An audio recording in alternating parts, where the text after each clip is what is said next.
Make it stop. Yeah, so I had to watch. I didn't have to watch it. God, I don't know why I did. Actually, I watched Rebel Moon Part Two. Nick, Yeah. I asked you to watch it for the podcast. I Yeah. don't believe anyone else watched it here. I think it is quite literally just you and me.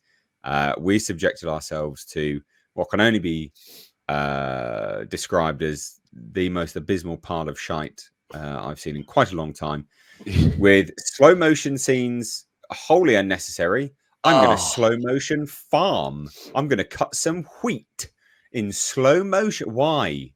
Man, I'm going to the fill up movie my would have water been bottle half in as slow long motion. if you took all the slow motion out. It would have been like an hour, 20 minutes long. So I like. So guys in the chat, we're going to be talking about Rebel Moon right now. Obviously, we didn't enjoy it. I live tweeted this. I don't know if did you see my live tweets about this? I did not. Did you not? They're quite funny. I'm going to read them out to you because it essentially sums up my entire experience with the film, and it's pretty succinct. You know, I quite like it. So I think I'll cover that, and then you can chime in and tell me what you think of it. All right. Sat down to watch Rebel Moon.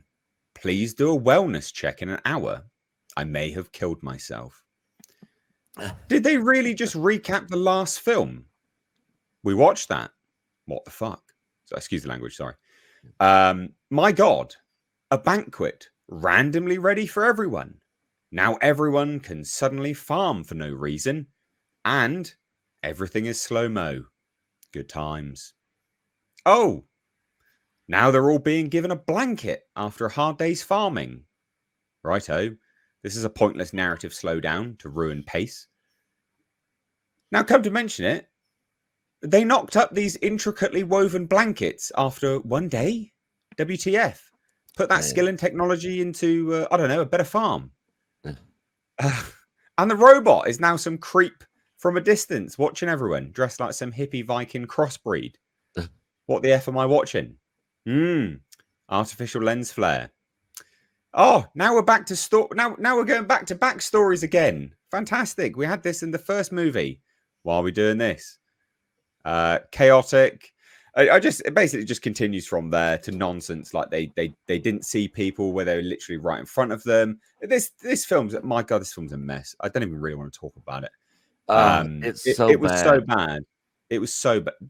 Your thoughts? I'm just going to get your thoughts, Nick, and I'll chime in because I hate this film. So I fell asleep twice getting through the first film of this, and I had no intention of watching this one, but I endured through it for the HCast, and yeah, this was complete shit. It was so boring. I'm so sorry, Nick. There was so many different plot points that was like, why is this happening? What is going on? You know, this is futuristic, but then other times I feel like I'm in like the 1700s or something. Oh, you mean, so wait. You mean like the coal-powered spaceship? Yes. A spaceship literally powered by coal. Yes. And men in a furnace room. Yeah. Like, come on, guys, get the boilers going, you know, for these engines. But we've got a massive super weapon. Yes. The acting. Oh, the spider lady and the girl boss fight. Oh God. I was like, please. I literally was like, if I didn't have to finish watching this giant turd, I would literally just turn it off right now and never even finish it. You know, but then they leave you at the end with this is the end of the first part. So no, you're talking about the first one. Did you not watch the second one? Are you just talking about the first one? No, I'm talking about this one. The second one? Yeah. Okay. Yeah, part 2, the Scargiver. Oh, yeah. Sorry, yeah. No, you're right. They leave you because they're threatening more of these movies. Yeah, they're like, exactly. The princess is still alive, even though we saw her get killed. Yep. So it leads to, hey, there's a continuation. This story's gonna keep going. I don't know why. I don't know who's watching this. I didn't watch any. I didn't watch any spoiler reviews or any reviews on this before I watched it because I wanted to kind of go and clean. But just looking at some of the headlines of some of them, I don't know anybody that thinks that this is good. at all. Yeah. Let me help you with some of this. So this film was a complete mess. It's a mess from start to finish. Yep. This is supposed to be a two-parter film. So if you were to watch them back to back, it wouldn't make any sense because the first part of the second part is quite literally a recap of the first part. So as a back-to-back film, it doesn't make any sense. It doesn't work.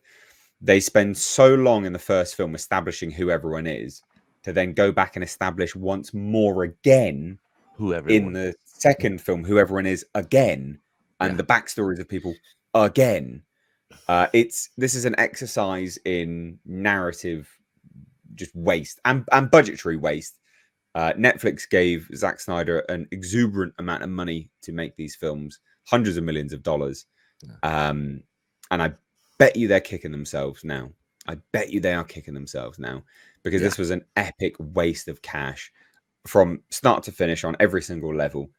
The only relatively good thing would be the set pieces. The VFX is crap. The acting's crap. The acting is worse than school level. It's terrible. It's like Panto level. It's awful. Yeah. Awful acting. And I'm just going to come out and say I think Zack Snyder might be gay because the amount of ripped muscle dudes that are just greasy in every single scene. And I bet you is probably there on the set going, we need more oil. Like more oil on that ab there. I'll the slow motion running when he was getting ready to jump on the bird dog, from the cliff.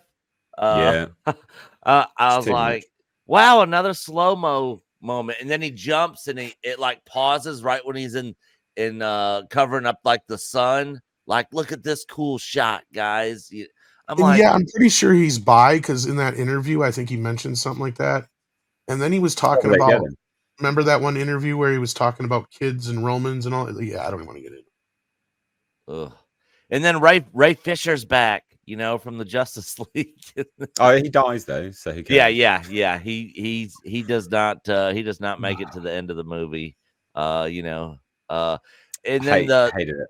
The Kai guy, I can't remember the actor's name, something Hunnam or Charlie Hunnam. Charlie Hunnam. Yeah.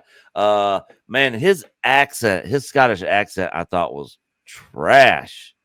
I like him as an actor, okay, and I liked his character all right in this crappy movie, but I did not think his accent was good at all.